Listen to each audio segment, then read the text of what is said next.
I'm Cassidy Reeser. I'm the registered dietitian behind Cozy Peach Kitchen. Today I'm making an easy 15-minute fried rice recipe. This recipe uses ingredients like carrots and cabbage and edamame. These are all ingredients that keep well in the fridge. They're pretty hearty and they're also nutritious. So to do this recipe, you'll need a large skillet or a cast iron. I like to use my cast iron because the seasoning adds a great flavor, but if you just have a large skillet or a wok, that'll also work. I'm heating it over medium-high heat.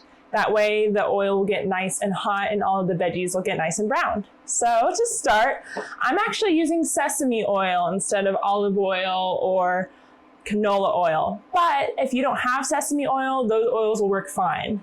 So I'm just doing a little drizzle to start. It's about 1 tablespoon. You can always add more later if you need to. Now, while that's heating up, let me tell you about the veggies we're using.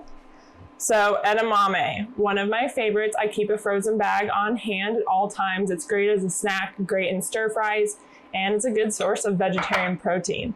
Also using cabbage. I'm actually using coleslaw because that's what was on hand at the store. Now you can definitely buy a big head of cabbage. Purple cabbage would be great antioxidants in there, but white cabbage also works. Using carrots because those store really well in the fridge. You can shred them up. I actually used whole carrots and just shred them on a grater. And then kale. Now if you don't like kale, you don't have to use kale, but I'm using the curly kale today. You can also use the lacinato kale, Italian kale, whichever will work. Collard greens also go really well in this. So I think the sesame oil is nice and heated. I can smell it. It smells very good. We're going to start by adding our vegetables. Like I said, I want to get them nice and browned. Let me add my coleslaw. And then I'll go ahead and add the edamame. This is thawed edamame. I just popped it in the microwave until it was defrosted. It doesn't have to be 100% defrosted. And then kale, add as much or as little as you like. Shred it finely, that way it'll cook a little faster. All right. So this is sizzling. That is a great sign. We're just gonna stir it around a little. That'll coat it in the oil because you want it to all evenly brown. So we're just gonna let it be for a second while it's cooking.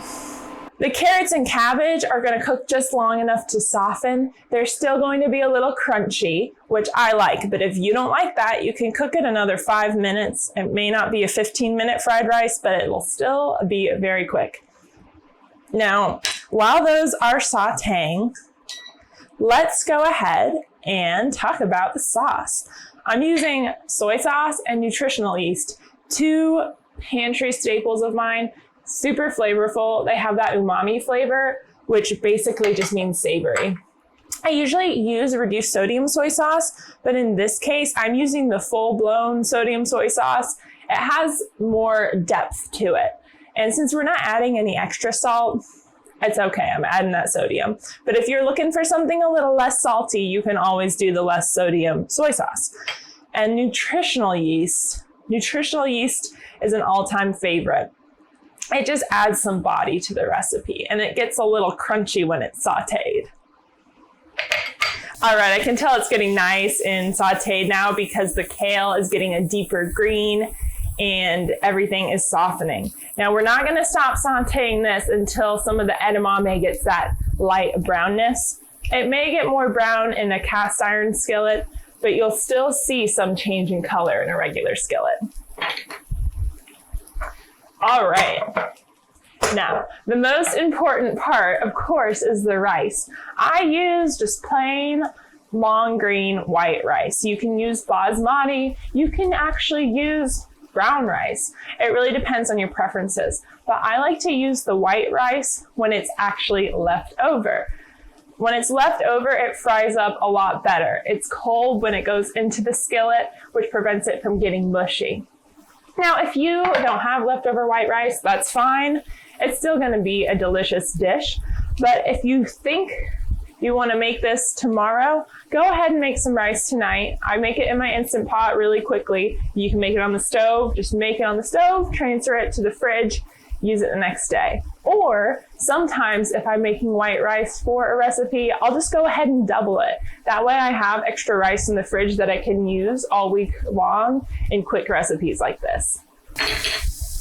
So I don't add the rice until the kale is the crispiness I want it. And that's because once you add that rice, it's not going to cook too much longer. So you want your veggies to be about where you want them when they're done when you add the rice.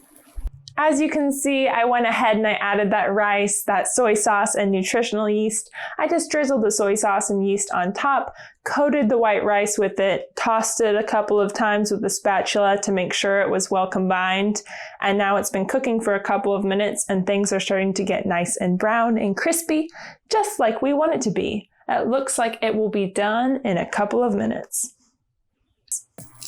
Now, just before I'm done, I actually like to add a little extra soy sauce. And that's just for that bright finish. And then I top it with just a little extra nutritional yeast because there's never too much nutritional yeast if you ask me. Ooh, now that's gonna be good. Looking so yummy. So I'm pretty much done. Now all that's needed is to add a little bit of sesame seeds. Toast them just a little bit. And that gives a nice garnish and it also adds some flavor. And there's never too much flavor, especially in fried rice. Okay, this is looking done to me. I'm gonna put these off to the side so that we can prepare the bowl of fried rice. So I'm using a big bowl for this one. I'm gonna go ahead and scoop some of that nice and crispy rice in. Try not to get burnt in the process.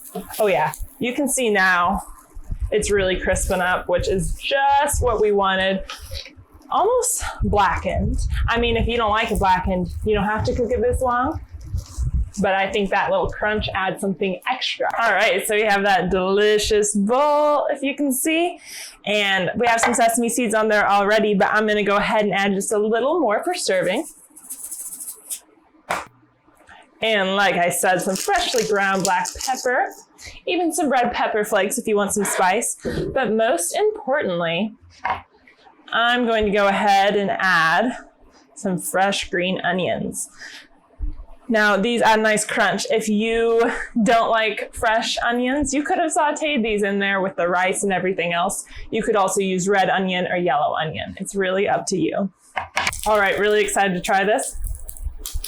Oh. This is good. I'm definitely excited for you guys to try this recipe. The recipe will be posted in full on my website at cozypeachkitchen.com or catch it on Instagram. Don't forget to follow me, like this post, like me on Facebook for more easy vegetarian recipes. I hope you enjoyed watching this 15-minute fried rice video. Thanks for watching.